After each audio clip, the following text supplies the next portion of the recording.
Salutations à tous, ici c'est encore le frère Mota Boukissane. Donc aujourd'hui, par la permission du Verbe de l'Oba, nous allons encore rentrer dans le livre mystérieux qui est Kalata Dimsi, donc le code révélé de la Bible authentique. Et dans ce rouleau, nous allons encore rentrer dans l'histoire d'un patriarche qui a marqué son époque, qui a marqué le visible.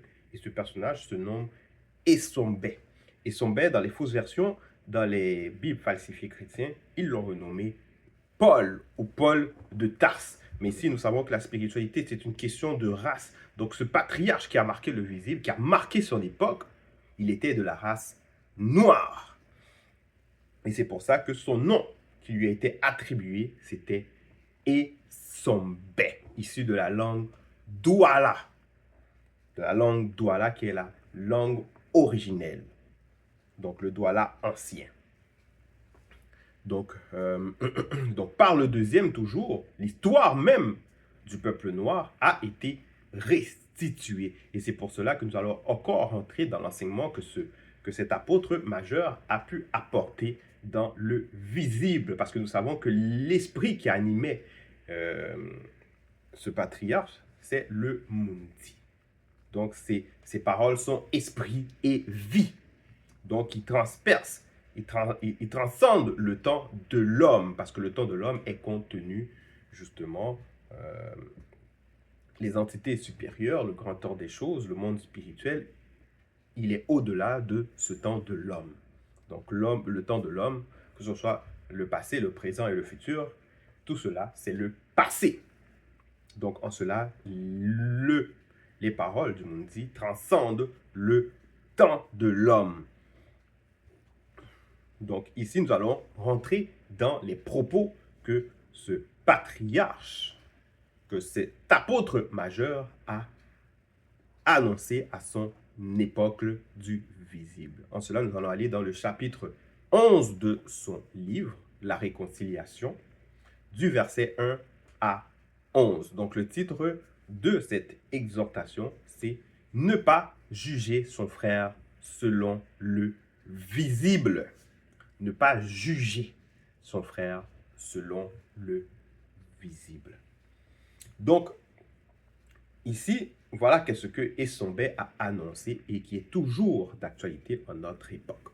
Il dit « Accueillez avec douceur celui connu qui est mal affermi dans la foi. » Donc ici, nous savons que la foi, ça veut dire aussi obéissance. Donc celui qui est mal affermi dans la foi, c'est celui qui n'est pas en pleine connaissance des effets et des causes de la loi, des ordonnances, des préceptes que nous recevons du verbe de l'Oba. Parce que nous savons que quand, par la manifestation de la volonté de l'Oba, le monde fut créé, elle a été créée avec un ordre, mais aussi avec des lois. Il y a des lois qui régissent l'univers, qui régissent le monde, qui régissent la terre, qui régit la vie de l'homme. Et en cela, la loi est dans toutes les particules, dans toutes les choses, dans toutes les sphères de la vie. Donc, c'est en cela que lorsque nous venons, lorsque nous adhérons à la vérité, à cette parole authentique, nous devons nous conformer à ces lois. Parce que le but même de cette existence, c'est d'atteindre la sanctification. C'est d'atteindre la perfection sur tous les aspects.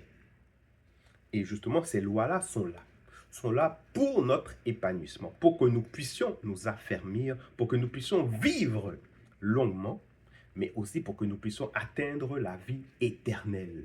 Donc, l'Ongela Bwindea. Donc, c'est en cela que nous devons nous conformer aux lois, parce que les lois ont été brouillées par le monde occulte, par Satan le maudit Mabobé. Les lois ont été brouillées,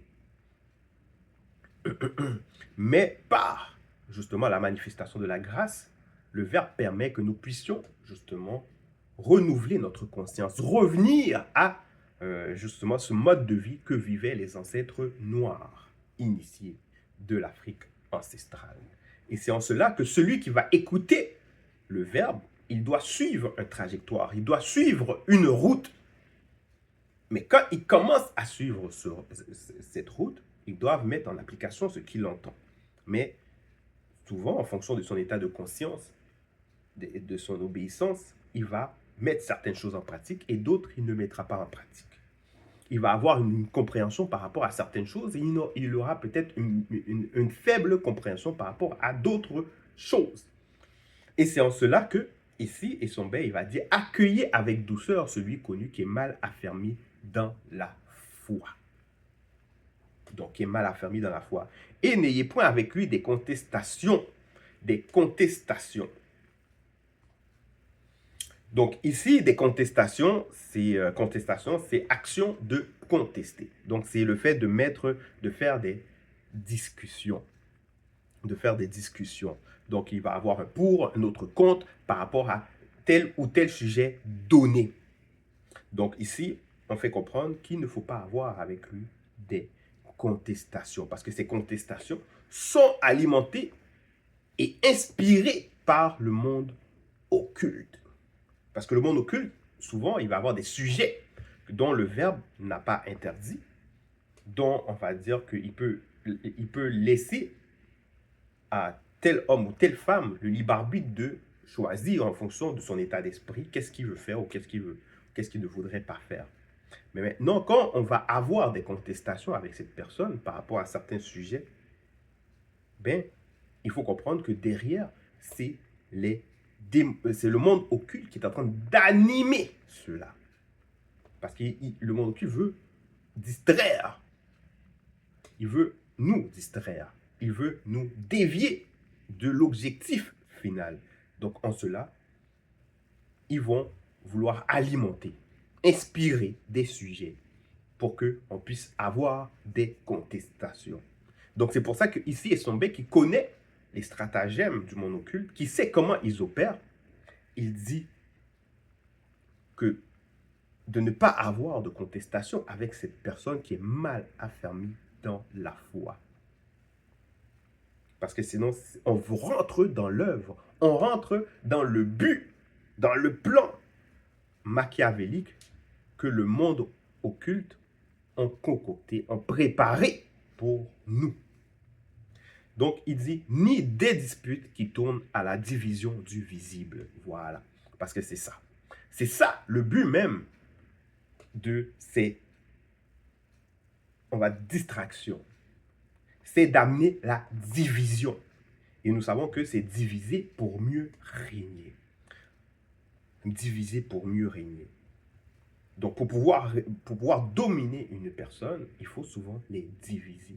Donc, amener plusieurs sortes et formes de doctrines, plusieurs sortes et formes d'idées, de croyances. Parce que c'est diviser pour mieux régner. En cela, la personne va dire, mais où est la vérité? Donc, ici, on fait comprendre, parce qu'on parle à monsieur et madame qui a adhéré à cette parole. Non, on ne s'adresse pas à ceux qui sont mandatés. Il faut faire attention. On ne s'adresse pas à ceux qui sont mandatés par le verbe de l'Oba. Parce que ici, Essombé, lui, il se place comme un Namuloloma. Donc, un envoyé, parce que c'est un apôtre majeur. Donc, quand il parle avec son frère, sa sœur, il prend une autorité. Il prend cette autorité, donc il s'adresse avec son frère et sa sœur. Donc, il fait comprendre à son frère et sa sœur, voilà qu'est-ce qu'il ne faut pas avoir comme comportement. Comme comportement. Mais maintenant, si quelqu'un devrait contester avec lui par rapport à certains sujets futiles, lui, il va savoir que ça ne sert à rien de rentrer dans des débats inutiles, à moins que c'est une loi, à moins que c'est voilà, des ordonnances issues du verbe de l'Oba. Mais lorsque c'est une recommandation, la personne, il peut manifester son libre arbitre de le suivre et de ne pas le suivre. Il peut manifester son libre arbitre. Et c'est pour ça que la personne a le libre arbitre. Le verbe de l'Oba nous donne le libre arbitre pour qu'on manifeste ce libre arbitre, non pas pour qu'on puisse être forcé à faire telle ou telle chose. Mais quand c'est concernant la loi, là, c'est autre chose. Là, c'est autre chose.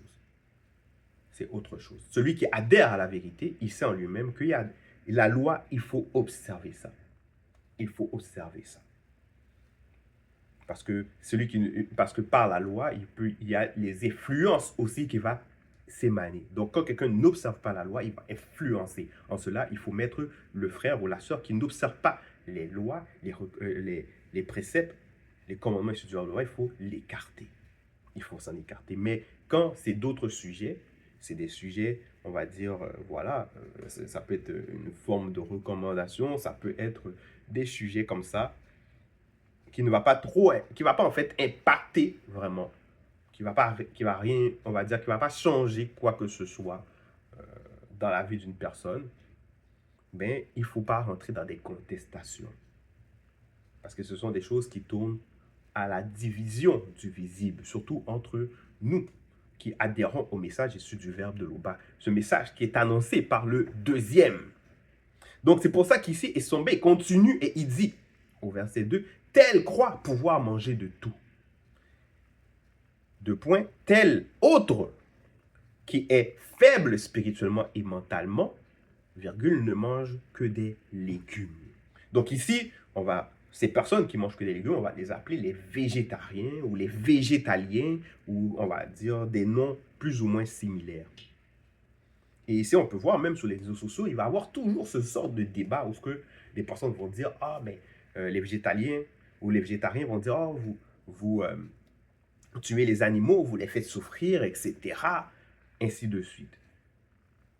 Et d'autres vont avoir d'autres réponses. Ils vont dire comme ça que voilà, ils vont dire que... ils vont faire comprendre qu'ils peuvent manger de la viande parce que justement, l'homme a l'autorité sur l'animal, ainsi de suite. Donc, il y en a qui vont venir avec tel argument par rapport au fait de ne pas manger de la viande. D'autres vont venir avec d'autres arguments. Mais ici, déjà, ils sont bêtes. On comprend, on voit sa prise de position. Non pas qu'il condamne celui qui mange que des légumes, mais on voit sa prise de position. Il dit, tel autre qui est faible spirituellement et mentalement. Et pourquoi qu'il est faible? Parce qu'il n'a pas la science infuse. Il n'a pas la connaissance des choses. Il ne sait pas que dans le monde, il y a eu des perturbations. Déjà dans l'animal, même à travers l'homme, mais spécifiquement dans l'animal. Les créatures qu'on voyait au début, ce n'est pas les mêmes qu'on voyait auparavant. Il y a eu beaucoup de perturbations, il y a eu beaucoup de chutes et de chutes et de chutes. Mais bon, néanmoins, malgré tout cela, c'est toujours le choix. Le choix revient à telle personne et telle autre de manger ou de ne pas manger de la viande. C'est pour ça qu'il s'est dit tel quoi pouvoir manger de tout, tel autre qui est faible spirituellement et mentalement ne mange que des légumes. Parce que lui, dans sa tête, il va croire qu'il fait souffrir l'animal, que l'animal va arriver à l'extinction, en voie d'extermination. Voilà. Donc ici, il dit tel quoi pouvoir manger de tout, tel autre qui est faible spirituellement et mentalement ne mange que des légumes. Donc, verset 3, que celui, toujours connu, donc celui qui adhère au message, celui qui écoute les messages issus du deuxième, celui qui écoute les exhortations, donc que celui connu qui mange ne méprise point celui qui ne mange pas. Parce que souvent, ceux qui mangent de la viande, ceux qui mangent un peu de tout, on va dire comme ça, ils vont voir celui qui ne mange pas comme étant faible. Comme étant faible. On va dire, il ne mange pas de la viande. Même, il peut avoir une forme de moquerie même, qui peut en dégager. Donc, ici, ça dit que ne méprise pas celui qui ne mange pas. Et que celui connu qui ne mange pas ne juge point celui qui mange. Parce que ceux qui ne mangent pas, ils vont dire, ah, ce sont tous des assassins. Ce sont des assassins, ce sont des personnes cruelles. Mais c'est un jugement qu'il est en train de porter sans même savoir, sans même comprendre qu'est-ce qui s'est passé dans la nature. Sans même savoir. Parce que même, il va y avoir des plantes carnivores. Mais pourquoi qu'il ne juge pas ces plantes carnivores? Pourquoi qu'il ne dit pas, mais c'est cruel, il mange des insectes, il mange des êtres vivants. Mais voilà. Et même, il va y avoir des végétariens qui ne vont pas vouloir manger la viande animale, mais qui vont vouloir manger des crustacés, des fruits de mer, comme ils disent. Donc, du poisson. Donc, les poissons, ce n'est pas des êtres vivants aussi, si on va dans leur raisonnement. Donc, on voit que quand il juge, mais il ne comprend même pas le mécanisme, il ne comprend même pas le fond des choses. Il ne comprend pas le fond des choses. Donc, c'est pour cela qu'on donne justement ce conseil, et Sombet donne ce conseil à ceux qui écoutent le verbe, afin qu'ils évitent d'avoir ce genre de contestation, de sujet les uns avec les autres. Donc, il dit, et que celui qui ne mange pas ne juge point celui qui mange, car le verbe de Loba l'a accueilli lui aussi. Lui aussi. Tel fait une distinction entre les jours, tel autre les estime tous égaux. Tel autre les estime toutes égaux. Là, ici, on ne parle pas des croyants, de ces religieux qui, eux autres, vont penser que dimanche ou samedi, tout dépendant de la religion, de ce groupe sectaire, que c'est le jour saint et que les jours, en fait, ne sont pas saints. Que le jour, que ce soit le dimanche ou le samedi, c'est sanctifié. Non, ici, on ne parle pas de ces personnes-là, parce que déjà, ces croyances, c'est des hérésies, c'est du mensonge, c'est du n'importe quoi. C'est de la contradiction. Donc, on va expliquer par rapport à ces jours-là. Comme quand ça dit tel fait une distinction entre les jours, tel entre les estimes égaux. On va comprendre dans quel sens. Mais ici, on continue, et Sombet, il dit que chacun ait en son esprit une pleine conviction selon la vérité. Donc, celui qui va estimer que les jours sont égaux, mais qu'il a une pleine conviction selon la vérité. Et celui qui va estimer qu'il y a une distinction, ben, qu'il a en son esprit une pleine conviction selon la vérité. Selon la vérité. Donc, verset 5, là, on va expliquer pourquoi est-ce qu'il va y avoir ceux qui vont estimer qu'il y a une distinction entre les jours. Non pas que tel jour est plus sanctifié, est plus, voilà, par Dieu que les autres. Non. On va voir dans quel sens. Il dit, quelqu'un pense que certains jours sont plus importants que les autres. Donc, entre parenthèses, parce que c'est la précision, toujours les Écritures, jour de son mariage, naissance et autres. Voilà. Parce qu'il y a des personnes qui vont se marier, ils vont trouver leur aide et ils vont vouloir valoriser cette journée. Ils vont valoriser cette journée parce que ces journées vont devenir importantes pour eux. Que ce soit aussi leur jour de naissance. Quand ils s'appellent leur jour de naissance ou le jour de naissance de leurs enfants ou de leurs parents. Donc pour eux autres, c'est important. Ça marque une situation dans la vie. Une étape. Donc, c'est en cela que ça dit, quelqu'un pense que certains jours sont importants que d'autres. Donc, jour de son mariage, naissance et autres. Quelqu'un d'autre pense qu'ils sont tous pareils. Donc, lui, il n'accorde pas d'importance nécessairement à son jour de mariage, à sa date de naissance et à tous ces affaires-là. Pour lui, c'est tout pareil. Le temps, il passe. On vit tous. On n'est que de passage dans cette qualité du visible. Donc, à la fin, on s'en va. L'important, c'est les lois, c'est l'observation des préceptes et puis tout ça. Donc, c'est en cela que, encore, Sombet dit, il ne faut pas avoir de contestation par rapport à ça. Mais que chacun puisse avoir une pleine conviction en son esprit, selon la vérité. Donc, c'est pour ça qu'il dit, chacun doit être bien persuadé de ce qu'il pense selon la vérité. Donc, on ne dit pas que c'est bien, on ne dit pas que c'est mal. Donc, il faut arrêter les débats, les discussions, les disputes à ce niveau-là. Donc, personne parmi nous ne vit pour soi-même.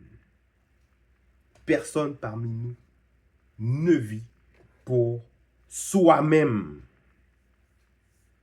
Et en parenthèse, ça dit, car aucun homme ne s'est auto-créé et personne ne meurt pour soi-même. Donc, comme chacun ne vit pour soi-même, il faut arrêter de vouloir dicter à l'autre comment il doit vivre. Si ce n'est pas, on va dire, des lois issues du verbe de Loba. Que ici, on va parler de vivre et laisser vivre.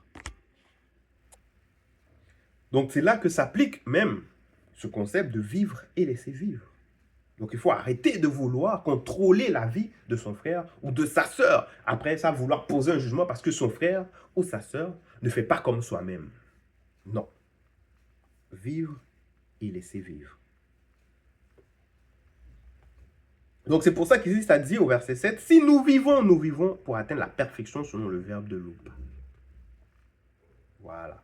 Si nous mourons physiquement, nous ne mourrons pas spirituellement. Parce que tout cela, là, ça ne va pas impacter la vie spirituelle, notre vie spirituelle. Ce n'est pas une désobéissance en soi.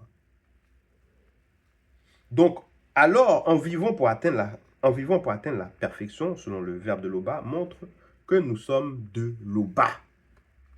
Donc, alors, en vivant pour atteindre la perfection, selon le verbe de Loba, montre que nous sommes de Loba.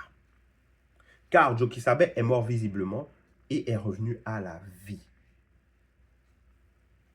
Jokisabe, quand il était dans ces réalités du visible, il ne condamnait pas cela. Les personnes qui allaient fêter leur fête de mariage, leur date de naissance, etc., il ne condamnait pas cela. Donc Jokisabe est mort visiblement et est revenu à la vie. À un point que plein de personnes, même, ils vont vouloir fêter aussi cet événement formidable par rapport à Jokisabe.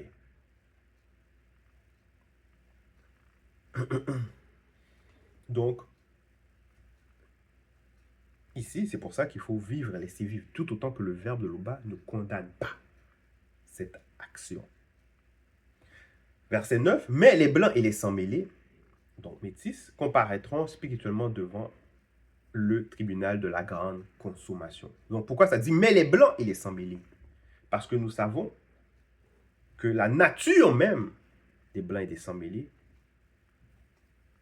ils font ce qui est en opposition aux lois issues du verbe de Loba. Donc ils aiment ce qui est mauvais. Ils aiment mentir, faire l'homosexualité, le lesbianisme, mettre la division, ainsi de suite. On peut voir même le patriarche Mon, dans les fausses versions, on va l'appeler Salomon. Il parle justement de ces choses qu'aiment les blancs et les sans-mêlés. Même Essombé aussi avait repris ces paroles-là, parce que c'est le même Mundi qui circule. Ils sont alimentés par le même Mundi. Donc il a repris ces paroles-là pour encore l'annoncer. Donc c'est pour ça qu'il dit, mais les blancs et les sans-mêlés paraîtront spirituellement devant le tribunal de la grande consommation. Maintenant, il faut faire attention, parce qu'en notre époque, nous avons le deuxième. Nous avons le deuxième, et par le deuxième, la grâce aussi s'est manifestée pour les blancs et les sans-mêlés. Et c'est aussi manifesté, qui fait que le blanc peut aller en opposition avec sa nature et adhérer au message et mettre en pratique les lois issues du verbe de Loba. Donc en cela encore, il ne faut pas juger. Verset 10. Ils fléchiront devant les entités mystérieuses en charge des jugements conscients. Donc toujours sans qu'ils puissent les voir. Parce qu'ils ne sont pas dignes, ces blancs et ces sans-mêlés, de voir ces entités supérieures. Ainsi, chacun d'eux rendra compte pour lui-même au tribunal de la grande consommation. De la grande consommation. Donc ça pour faire comprendre que toujours les actions que peut faire chacun dans son individualité, c'est pour lui-même, c'est par rapport à lui-même. Ça le condamne lui-même ou ça le justifie. Il y en a d'autres actions que ça ne condamne pas. Donc c'est en cela qu'ici, il faut avoir une pleine conviction, mais toujours selon la vérité. Selon la vérité.